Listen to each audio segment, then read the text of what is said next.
It was 5 in the morning when I stood outside that hotel room, my hands trembling but my heart burning with calm rage.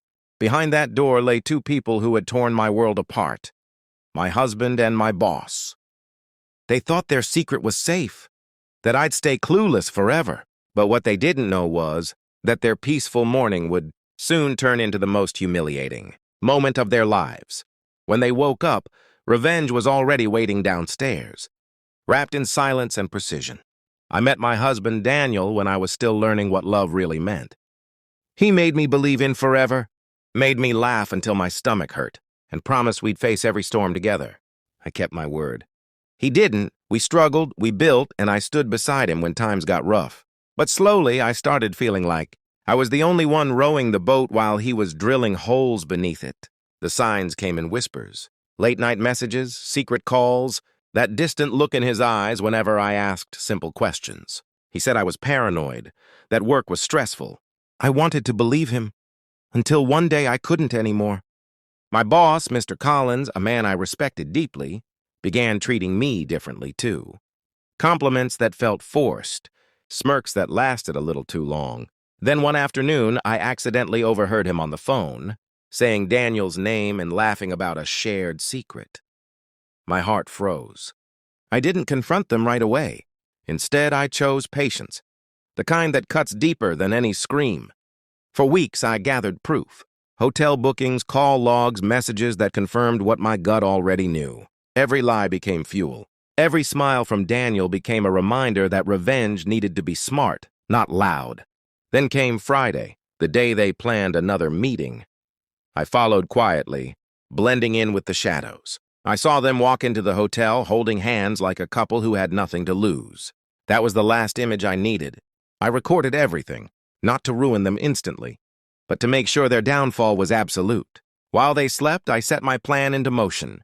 I had already sent anonymous invitations to my company board members, calling for an emergency meeting at the hotel's main conference lounge. They believed something big was about to be announced, and they weren't wrong. Downstairs, the projector was ready, the room filled with people, curious faces waiting for me to speak. I walked to the front, calm as ever. My voice didn't shake once. "Today," I began, "you'll see the truth behind the leadership you trust." Then I pressed play. The video rolled. Gasps filled the air.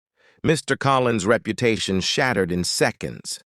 There he was, lying beside my husband, my so-called partner, in a scene that left everyone speechless. Daniel's face turned pale as the realization hit him that this was live, being witnessed by everyone who once respected him through me. My boss tried to speak, to explain, but no one wanted to hear excuses. When the video ended, silence filled the room.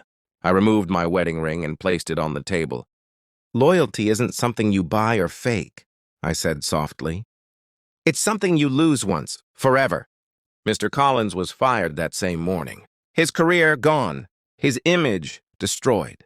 As for Daniel, I handed him the divorce papers I had prepared days earlier. He tried to reach for me, begging, but I didn't even blink. "You chose your betrayal," I told him. "Now live with its price."